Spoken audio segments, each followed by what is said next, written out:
Jelang babak kedua kualifikasi Piala Dunia, Malaysia dan Vietnam terluka, timnas Indonesia berjaya.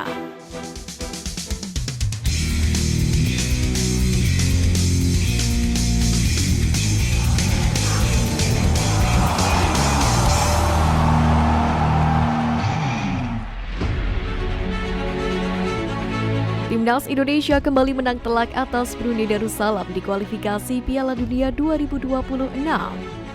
Setelah unggul 6-0 di saat leg pertama di Jakarta, Merah Putih tak mengendurkan permainan di leg kedua, yang mana berlangsung di Hassanal Bolkiah National Stadium, Brunei Darussalam pada Selasa malam.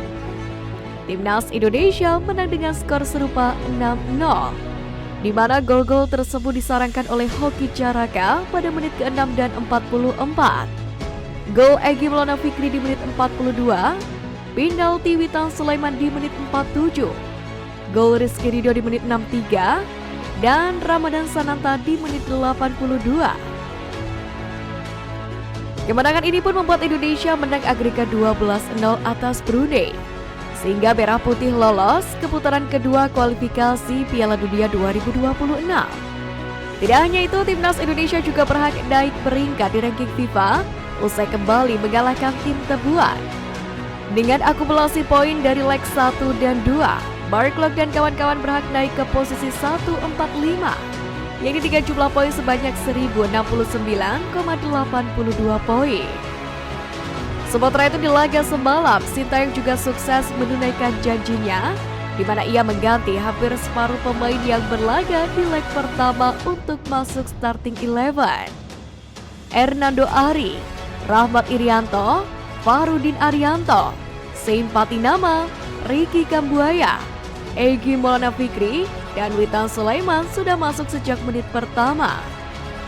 Hasilnya pun cukup mengejutkan dengan kemenangan telak yang mereka dapatkan. Memang kita bandingkan skuad yang awal dan leg kedua memang beda. Hampir 70% diganti, kata Sintayong. Keputusan berani utak-atik skuad ini pun langsung menjadi sorotan calon lawan timnas Indonesia di grup F Vietnam. Dalam hal ini, media asal Vietnam The Tau 24/7 justru mempertanyakan pilihan strategi pelatih Indonesia tersebut. Mereka menyebut keputusan ini cukup aneh, mengingat Indonesia sudah memiliki keunggulan yang sangat nyaman. Tentu hal ini bukan suatu yang baru, di mana pelatih kepala timnas Indonesia melakukan manuver-manuver pergantian pemain di tengah pertandingan yang sedang berjalan. Tentu hal ini menunjukkan tidak adanya gap yang terlalu mencolok antar pemain di timnas Indonesia. Selain itu, melawan Brunei Darussalam mungkin saja menjadi panggung Sintayong, yakni untuk merampung komposisi terbaik jelang menghadapi babak kedua kualifikasi Piala Dunia. Sementara itu, Stadion Sultan Hassanal Bolkiah juga menjadi saksi pembuktian dua pemain timnas Indonesia, yang mana belakangan ini menjadi sorotan karena performanya yang dianggap menurun. Ya, Egy Maulana Fikri dan Witan Sulaiman sempat jadi pemain yang mendapat kepercayaan penuh dari Sintayong di level kelompok umur dan juga senior. Namun seiring kehadiran pemain-pemain lain yang menunjukkan performa impresif, dua pemain tersebut justru malah kehilangan tempat di tim inti. Namun pada dua leg kedua lawan Brunei ini, Sintayong akhirnya memutuskan untuk menurunkan Egy dan Witan sebagai pemain inti. Dan dua pemain ini pun bisa menjawab kepercayaan tersebut dengan baik, di mana Egy mampu mencetak gol kedua timnas Indonesia di laga tersebut, tepatnya pada menit ke-42. Egy sukses melepaskan tembakan dari jarak dekat dengan kaki kiri miliknya. Sedangkan Witan Sulaiman mencetak gol keempat untuk timnas Indonesia. Witan mencetak gol melalui tendangan penalti di menit ke-47. Witan dengan dingin mengeksekusi penalti ke arah tengah, sedangkan kiper terkecoh karena bergerak ke kanan. Penalti sendiri didapat setelah Witan Sulaiman dijatuhkan di kotak terlarang. Selain gol penalti, Witan juga menyumbangkan satu assist untuk gol ketiga timnas Indonesia yang dicetak oleh Hoki Caraka. Tentu gol ke gawang Brunei ini bisa menjadi modal bagi Egy dan Witan untuk bersaing dengan pemain-pemain lain pada babak kedua kualifikasi Piala Dunia 2026 nanti.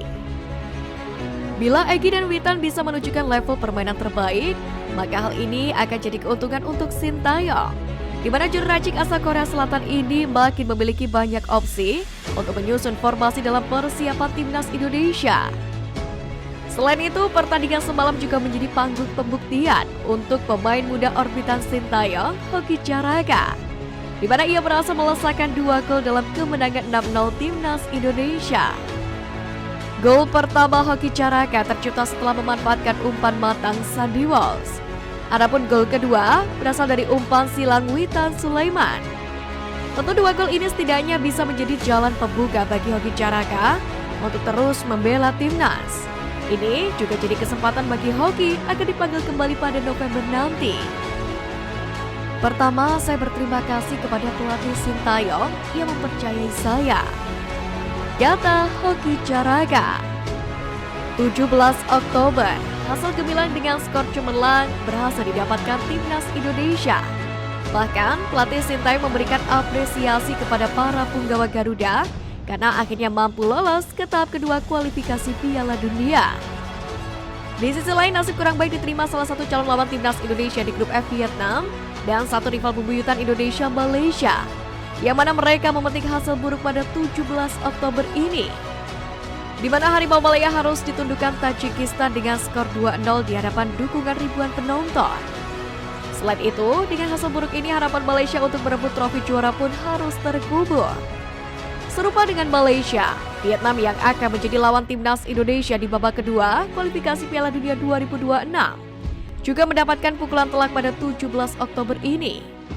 Vietnam mendapatkan kesempatan berjumpa Korea Selatan dan tidak berhasil memberikan perlawanan yang sepadan, di mana Vietnam kalah telak dengan skor 0-6. Korea Selatan sukses mendominasi permainan dan mencetak gol demi gol ke gawang Vietnam. Bila mana Malaysia dan Vietnam terluka, timnas Indonesia sukses menjalani 17 Oktober dengan kemenangan, di mana skuad Garuda berhasil menaklukkan Brunei dengan skor 6-0. Bukan saja sempurna, skor besar di markas Brunei ini tercatat sebagai rekor kemenangan tandang terbesar dalam sejarah timnas Indonesia di kualifikasi Piala Dunia. Sebab menurut data Transfer Market, keunggulan setengah lusin di Hasanal Bolkiah melampaui rekor sebelumnya, yang mana dicetak tim Garuda 46 tahun silam. Rekor lama itu hadir dengan keberhasilan menggebuk tuan rumah Singapura 4-0 di kualifikasi menuju Piala Dunia 1978. Meski demikian, kemenangan besar semalam juga menyisakan pekerjaan rumah bagi pelatih Sintayong. Seperti pemain Egy Maulana Fikri tercatat 2 kali kehilangan bola, di mana Egy seperti gugup saat mendapatkan tekanan dari lawan. Hasilnya bola terlepas dan bisa dikuasai pemain Brunei guna menjadi serangan balik. Tentu momen ini bisa jadi bumerang bagi skuad Garuda. Pasalnya saat Egy menguasai bola, posisi pemain lain skuad Garuda sedang hendak membangun serangan.